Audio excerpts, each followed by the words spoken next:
Bonjour peuple de Dieu, que la gloire revienne à notre Seigneur. Je sais un peu l'attitude des Ivoiriens quand il s'agit de prophéties sur la Côte d'Ivoire.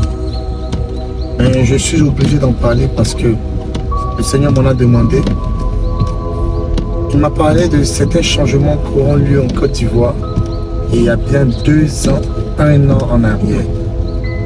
Et aujourd'hui, à 2 heures, il m'en a encore parlé. Bien vrai qu'il m'en a régulièrement parlé, mais aujourd'hui il m'en a encore parlé. Et il m'a donné encore un 3e changement qui se verra sous le ciel ivoirien. Et là, il m'a dit, en parle. Et j'ai dit, pourquoi je devrais en parler? Il m'a dit, parce que c'est un privilège pour toi.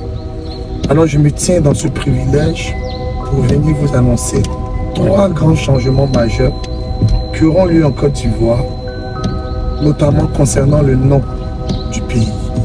Le Seigneur m'a fait comprendre que le nom de la Côte d'Ivoire changera. Il m'a aussi fait comprendre que la couleur du passeport ivoirien changera. Et ce matin, il m'a dit la monnaie de la Côte d'Ivoire changera. Alors, ces 3 grands changements qui caractérisent beaucoup de choses dans le monde des esprits et qui bouleversent un code qui était établi sur le pays. Vous savez, le Seigneur a une alliance particulière avec le peuple ivoirien et Satan veut nous faire changer d'attitude vis-à-vis de nos origines, des attitudes que Dieu a mis en nous. Je m'explique. Nous sommes un pays hospitalier et Satan veut nous faire penser qu'à nous. Nous sommes une terre d'espérance et Satan veut que cette espérance soit détruite.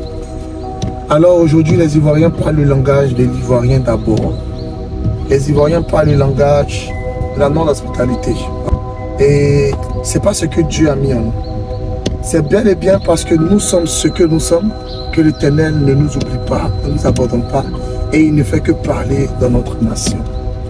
Lorsque le nom de la Côte d'Ivoire changera, le monde entier serait attiré par ce petit pays qui deviendra l'un des pays les plus riches au monde. Je n'ai pas dit l'un des pays africains les plus riches, mais il s'agit d'un thème mondial, d'une référence mondiale. La Côte d'Ivoire fera partie des pays les plus riches au monde. Dans le ciel ivoirien, on verra des compagnies aériennes appartenant aux Ivoiriens qui naîtront du jour au lendemain. La terre ivoirienne sera sujet de découverte de métaux précieux. Et il m'a fait comprendre également qu'il y a un type d'arbre qui n'a jamais été découvert sur terre, mais qui existait en Éden, qui apparaîtra sur le sol ivoirien. Tenez-vous bien, ce que je suis en train de vous dire s'accomplira. Peut-être que nous ne ferons pas partie des personnes qui vivront cela. Peut-être que certains d'entre nous verront cela, mais une chose est sûre, notre descendance, nos enfants, nos fils seront dans ce bain. Quelques-uns parmi nous verront l'accomplissement de toutes ces prophéties. Mais frères et sœurs, gardez cette prophétie à l'esprit et à cœur. Le nom de l'Ivoirien changera. La couleur du passeport changera. Et la Côte d'Ivoire aura sa monnaie. Que Dieu vous bénisse. Que toute la gloire lui revienne. Que l'honneur lui revienne. Nous lui disons merci pour son alliance avec son peuple. Et que les fils et les filles de cette nation ne changent pour rien au monde. Soyons attachés à Christ. Aimons-nous les uns les autres. Aimons les étrangers. Que Dieu nous bénisse.